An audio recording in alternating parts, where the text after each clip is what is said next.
Hey Rayleigh, and anybody else watching, and welcome back to another message from your father. Judges 10 and 11 today. So if you remember last time, we looked at Zebah and Zalmunna. We looked at Gideon's, his folly. Again, remember fashioning that ephod, and then people ended up worshiping it. And then we looked at his death, and then finally we looked at Abimelech and his slaughtering of his brothers. And only one of those brothers got away. So we looked at all of that. And today we are going to be looking at Tola, Jair, and Jephthah. I think I'm saying that right. Jephthah?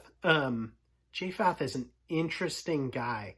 Really, really interesting. So we'll look at some of his battles, his victory, and then a great, great loss. So all of that, again, in Judges 10 and 11. So, chapter 10.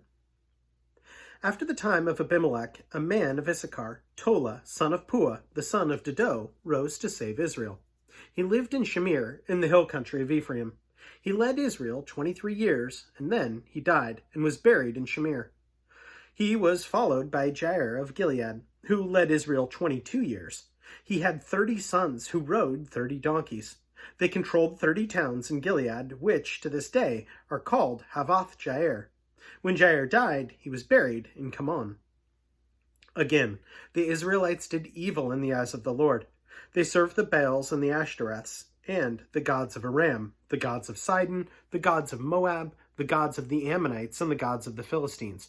And because the Israelites forsook the Lord and no longer served him, he became angry with them. He sold them into the hands of the Philistines and the Ammonites, who that year shattered and crushed them. For 18 years they oppressed all the Israelites on the east side of the Jordan, Gilead, the land of the Ammonites. The land of the Amorites. The Ammonites also crossed the Jordan to fight against Judah, Benjamin, and the house of Ephraim, and Israel was in great distress. Then the Israelites cried out to the Lord, "We have sinned against you, forsaking our God and serving the Baals." The Lord replied, "When the Egyptians, the Amorites, and the Ammonites, the Philistines, the Sidonians, and the Amalekites, and the Maonites oppressed you, and you cried out to me for help, did I not save you from their hands? But you have forsaken me and served other gods, so I will no longer save you. Go and cry out to the gods you have chosen. Let them save you when you are in trouble." But the Israelites said to the Lord, "We have sinned. Do with us whatever you think is best, but please rescue us now." Then they got rid of the foreign gods among them and served the Lord, and he could no longer bear Israel's misery no longer. When the Ammonites were called to arms and encamped in Gilead, the Israelites assembled and camped at Mizpah. The leaders of the people of Gilead said to each other, "Whoever will launch the attack against the Ammonites will be head of all those living in Gilead." Chapter 11. Jephthah the Gileadite was a mighty warrior. His father was Gilead. His mother was a prostitute. Gilead's wife also bore him sons, and when they were grown up, they drove Jephthah away. "You are not going to get any inheritance in our family," they said, "because you are the son of another woman." So Jephthah fled from his brothers and settled in the land of Tob, where a group of adventurers gathered around him and followed him. Sometime later, when the Ammonites made war on Israel, the leaders of Gilead went to get Jephthah from the land of Tob. "Come," they said, "be our commander so we can fight the Ammonites." Jephthah said to them, "Didn't you hate me and drive me from my father's house? Why do you come to me now when you're in trouble?" The leaders of Gilead said to him, "Nevertheless, we are turning to you now. Come with us to fight the Ammonites, and you will be our head over all who live in Gilead." Jephthah answered, "Suppose you take me back to fight with the Ammonites, and the Lord gives them to me. Will I really be your head?" The elders of Gilead replied, "The Lord is our witness. We will certainly do as you say." So Jephthah went with the elders of Gilead, and the people made him the head and commander over them. And he repeated all these words before the Lord in Mizpah. Then Jephthah sent messengers to the Ammonite king with this question, "What do you have against us that you have attacked our country?" The king of the Ammonites answered Jephthah's message. "When Israel came up out of Egypt, they took away my land from the Arnon to the Jabbok, all the way to the Jordan. Now give it back peaceably." Jephthah sent back messengers to the Ammonite king, saying, "This is what Jephthah says. Israel did not take the land of Moab or the land of the Ammonites. But when they came up out of Egypt, Israel went through the desert to the Red Sea and on to Kadesh. Then Israel sent messengers to the king of Edom, saying, 'Give us permission to go through your country.' But the king of Edom would not listen. They sent also to the king of Moab, and he refused. So Israel stayed at Kadesh. Next, they traveled through the desert, skirted the lands of Edom and Moab, passed along the eastern side of the country of Moab, and camped on the other side of the Arnon. They did not enter its boundary of Moab, for the Arnon was its border.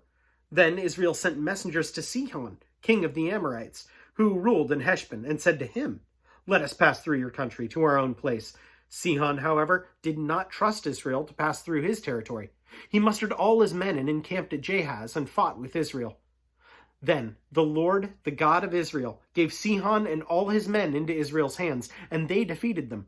Israel took over all the land of the Amorites who lived in that country, capturing all of it from the Arnon to the Jabbok, and from the desert to the Jordan.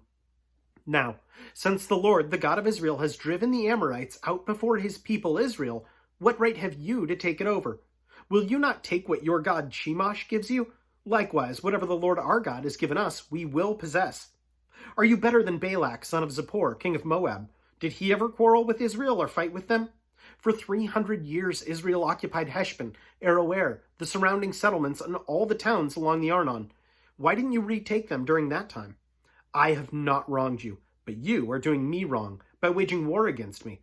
Let the Lord, the judge, decide the dispute this day between the Israelites and the Ammonites. The king of Ammon, however, paid no attention to the message Jephthah sent him. Then the Spirit of the Lord came upon Jephthah. He crossed Gilead and Manasseh, passed through Mizpah of Gilead, and from there he advanced against the Ammonites. And Jephthah made a vow to the Lord.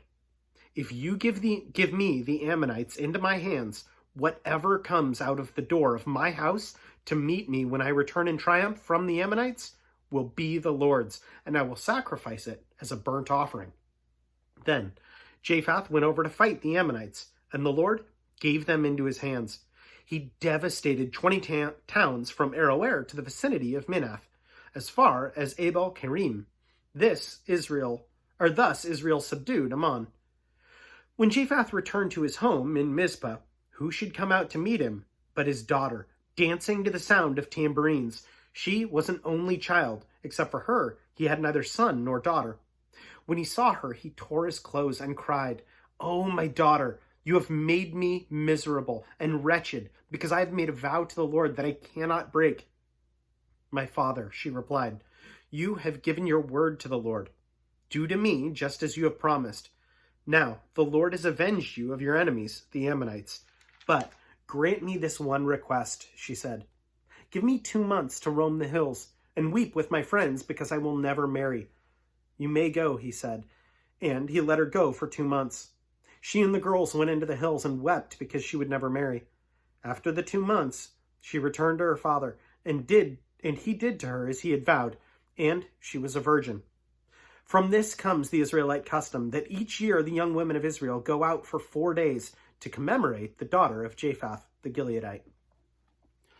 So that is some really intense stuff there. First, when we look at Jephthah, it's interesting that God uses those people that are outcasts, to do great things. Again, he is the daughter of Gilead and the daughter of a prostitute, the son of a prostitute in Gilead. So it's interesting looking at that God chooses him and he does great things. But he does something also that acts in haste. The very fact that he says the first thing that comes out of my house, when he knows the value of everything in that house, it seems like a really hasty vow to the Lord, to say the least. And yet when I look at this, it's so, I wish we had the name of his daughter there, because it really, as hard as this story is to swallow, as intense as it is, it really shows her faith. It really shows her faith. His faith set aside, he did his vow to the Lord. And for what it's worth, he made that vow and he upheld that vow, despite the terrible, terrible pain it was. But she did not make that vow. And yet she heard from her father, "You said that whatever came out of the house would belong to the Lord." Okay, I belong to the Lord. And that is incredible. She had the opportunity to flee away from that. And yet in faith, she chose to stay and to die. And that's amazing.